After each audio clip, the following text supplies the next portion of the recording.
Hello students, welcome back. आज की class में आपका स्वागत है और आज हम 9वीं क्लास का लेसन है हमारे पास परमाणु की संरचना, उसका एक इम्पॉर्टेंट टॉपिक डिस्कस करेंगे और वो हमारा आज का टॉपिक है थॉमसन का परमाणु मॉडल। थॉमसन का परमाणु मॉडल।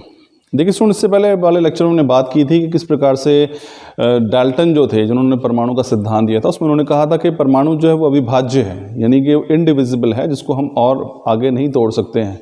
लेकिन जैसे से खोज हुई इलेक्ट्रॉन की, प्रोटॉन्स की और न्यूट्रॉन्स की, तो ये पता चला कि परमाणु जो है अविभाज्य नहीं है, उसको हम तोड़ सकते हैं और छोटे छोटे अपरमाणु कणों में, इसको सब एटॉमिक पार्टिकल्स कहते हैं, उसमें उनको तोड़ा जा सकता है। तो अब जब ये पता चल गया कि भाई एक परमाणु के अंदर इलेक्ट्रॉन भी हैं, प्रोटॉन भी है, न्यूट्रॉन भी है, तो अब अगला जो प्रश्न सबके सामने था, दुनिया के सामने, वो ये था कि एक परमाणु के अंदर इनकी स्थिति क्या है, ये कहाँ पे स्थित होते हैं, किस प्रकार का इनका व्यवहार है। तो ये सब चीज़ें जानने की इच्छा हुई, तो सभी ये सोचने लगे कि किस प्रकार से इसकी संरचना, वास्तव में अगर मैं बात करूं कि सभी सोचने लगे कि परमाणु की संरचना किस प्रकार की है। यानी हमने ये तो पता कर लिया कि परमाणु होता है, लेकिन हमें ये भी पता कर लिया कि इलेक्ट्रॉन है, प्रोटॉन है, न्यूट्रॉन परमाणु के अंदर होते हैं, लेकिन उनकी स्थिति कैसी है। तो एक स्ट्रक्चर, एक संरचना की आवश्यकता पड़ी, तो एक मॉडल उसके लिए प्रस्तुत किए गए ताकि उनकी संरचना को समझाया जा सके। बहुत से मॉडल प्रस्तुत किए गए, थॉमसन का मॉडल आया, रदरफोर्ड का मॉडल है, बोर का मॉडल है। तो सभी मॉडल में कुछ ना कुछ खास बातें थी जो हम पढ़ेंगे, और सभी मॉडल की कुछ ना कुछ कमियां भी रह गई। तो उन कमियों को दूर कैसे किया गया अगले मॉडल में, वो अभी हम देखेंगे।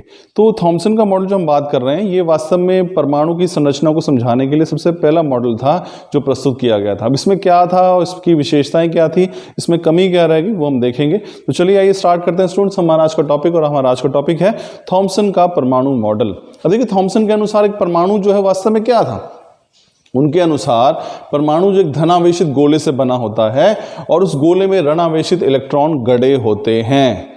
तो ये है थॉमसन का परमाणु मॉडल। अगर आप सिर्फ इसे एक लाइन में कहना चाहेंगे तो आप कह सकते हैं कि थॉमसन के अनुसार जो परमाणु है, जिसको आप एटम कहते हैं, वो वास्तव में एक धनावेशित गोला है। धनावेशित मतलब पॉजिटिवली चार्ज। तो एक धनावेशित गोला है जिसमें इलेक्ट्रॉन जो है यहाँ वहाँ गड़े हुए होते हैं। ये है थॉमसन का मॉडल। उसने ये भी कहा कि अब चूंकि परमाणु जो है वो उदासीन होता है, उदासीन का अर्थ है कि ना ही वो नेगेटिवली चार्ज होता है, यानी कि ना ही वो ऋणावेशित होता है, ना ही वो पॉजिटिवली चार्ज होता है, यानी कि ना ही वो धनावेशित होता है। अब देखिए, अगर आप देखेंगे धनावेशित है जो है गोला है, तो अगर धनावेश ज़्यादा होंगे तो वो पूरे परमाणु पे धनावेश आ जाएगा, लेकिन अगर इलेक्ट्रॉन की संख्या ज़्यादा होगी तो सारे परमाणु पे ऋणावेश आ जाएगा।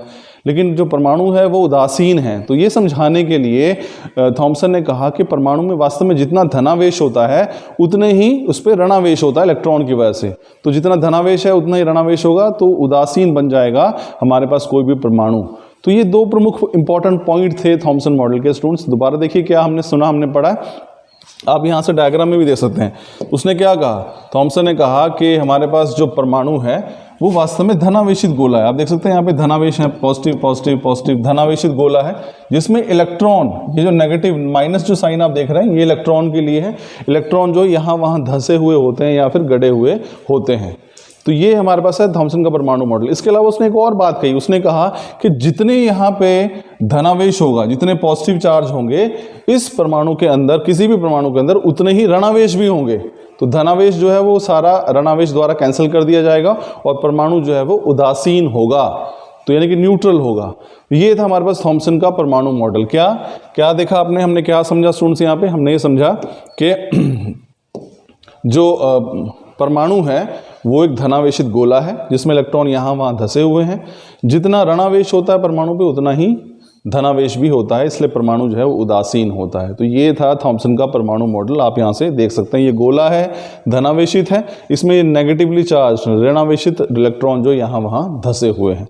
अब बात करते हैं थॉमसन के मॉडल की। अगर हम बात करें तो हम ये देखेंगे यहाँ पे कि इस मॉडल में जो है क्या खास बात रही और क्या कमी रह गई। देखिए, थॉमसन का जो मॉडल था, परमाणु का मॉडल, वो उसने परमाणु के उदासीनता को लेकर तो बिल्कुल सही व्याख्या कर दी, क्योंकि परमाणु जो है वो उदासीन होते हैं। उसने बिल्कुल समझाया कि उदासीन क्यों होते हैं। जितना नेगेटिव चार्ज होता है परमाणु के ऊपर उतना ही पॉजिटिव चार्ज भी होता है, तो दोनों चार्ज कैंसिल हो जाते हैं और परमाणु जो है वो न्यूट्रल यानी कि उदासीन हो जाता है। तो सबसे खास बात, विशेषता यही रही कि थॉमसन ने जो है परमाणु की उदासीनता को बड़ी सही तरीके से व्याख्या की। लेकिन इस मॉडल से कई अन्य प्रयोगों के जो अन्य उस समय और भी प्रयोग हो रहे थे परमाणु की संरचना समझाने के लिए, वो जो उन्होंने मॉडल प्रस्तुत किए थे उसके अनुसार जो है ये मॉडल फिट नहीं बैठ रहा था। इसलिए महसूस हुआ कि इसमें कमियां रह गई हैं और एक नए मॉडल की जो है आवश्यकता जो है महसूस हुई दुनिया को, और वो नया मॉडल पेश किया रदरफोर्ड ने। तो हम अपने नेक्स्ट लेक्चर में देखेंगे कि रदरफोर्ड का परमाणु मॉडल क्या था और उसने किस प्रकार से इस थॉमसन के परमाणु मॉडल की जो कमियां हैं उसको दूर किया। तो स्टूडेंट्स, ये था हमारे पास Thomson model. I am sure आपको समझ में आया होगा। Thank you.